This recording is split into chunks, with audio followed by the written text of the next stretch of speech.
Hi all, welcome to my channel. ನಾವು ಇವತ್ತು ತುಂಬ ಸಿಂಪಲ್ ಆ್ಯಂಡ್ ಕ್ವಿಕ್ಕಾಗಿ ಆಗುವಂತಹ ಹೀರೆಕಾಯಿ ಚಟ್ನಿ ಯಾವ ರೀತಿ ಮಾಡೋದು ಅಂತ ನೋಡೋಣ ಬನ್ನಿ.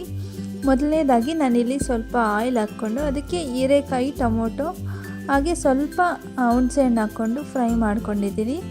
ಒಂದು 5 ಮಿನಿಟ್ಸ್ ಫ್ರೈ ಮಾಡಿಕೊಂಡ್ರೆ ಸಾಕು. ಈಗ ತಣ್ಣಗಾದಮೇಲೆ ಒಂದು ಮಿಕ್ಸಿ ಜಾರ್ ತಗೊಂಡು ಅದಕ್ಕೆ ಟ್ರಾನ್ಸ್ಫರ್ ಮಾಡ್ಕೊತಿದ್ದೀನಿ. ಇದಕ್ಕೆ ಸ್ವಲ್ಪ ಬೆಳ್ಳುಳ್ಳಿ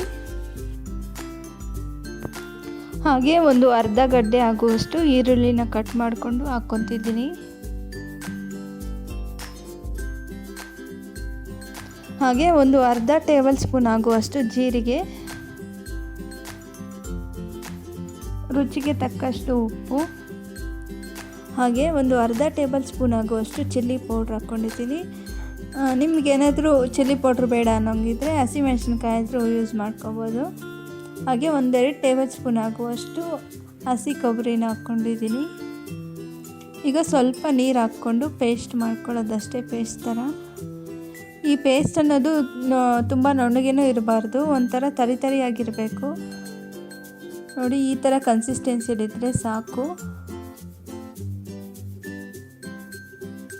ಈಗ ಒಗ್ಗರಣೆಗೆ ಹಾಕ್ಕೊಳ್ಳೋಣ. ಒಗ್ಗರಣೆಗೋಸ್ಕರ ಅಂತ ಪ್ಯಾನ್ಗೆ ಸ್ವಲ್ಪ ಆಯಿಲ್ ಹಾಕ್ಕೊಂಡಿದ್ದೀನಿ. ಈಗ ಆಯಿಲ್ ಅನ್ನೋದು ಬಿಸಿಯಾಗಿದೆ, ಅದಕ್ಕೆ ಸ್ವಲ್ಪ ಸಾಸಿವೆ ಹಾಗೆ ಕರಿಬೇವು ಹಾಕಿ ಒಗ್ಗರಣೆ ಮಾಡ್ಕೊಳ್ಳೋಣ. ಈಗ ಅದಕ್ಕೆ ಒಂದು ಅರ್ಧ ಗಡ್ಡೆ ಆಗುವಷ್ಟು ಈರುಳ್ಳಿನ ಕಟ್ ಮಾಡಿಕೊಂಡು ಫ್ರೈ ಮಾಡ್ಕೊತಿದ್ದೀನಿ.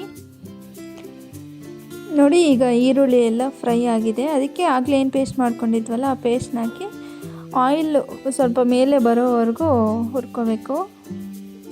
ನೋಡಿ, ಈಗ ಆಯಿಲ್ ಎಲ್ಲ ಮೇಲೆ ಬರ್ತಿದೆ. ಈಗ ನಿಮ್ಗೆ ಎಷ್ಟು ನೀರು ಬೇಕೋ ಅಷ್ಟು ನೀರು ಹಾಕ್ಕೊಳ್ಳೋದು.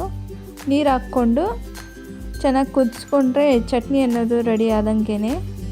ಹಾಗೆ ಇನ್ನೂ ಯಾರು ನನ್ನ ಚಾನಲ್ ಸಬ್ಸ್ಕ್ರೈಬ್ ಮಾಡದೆ ನೋಡ್ತಿದ್ರೆ ಪ್ಲೀಸ್ ಸಬ್ಸ್ಕ್ರೈಬ್ ಮಾಡ್ಕೊಂಡು ನೋಡಿ.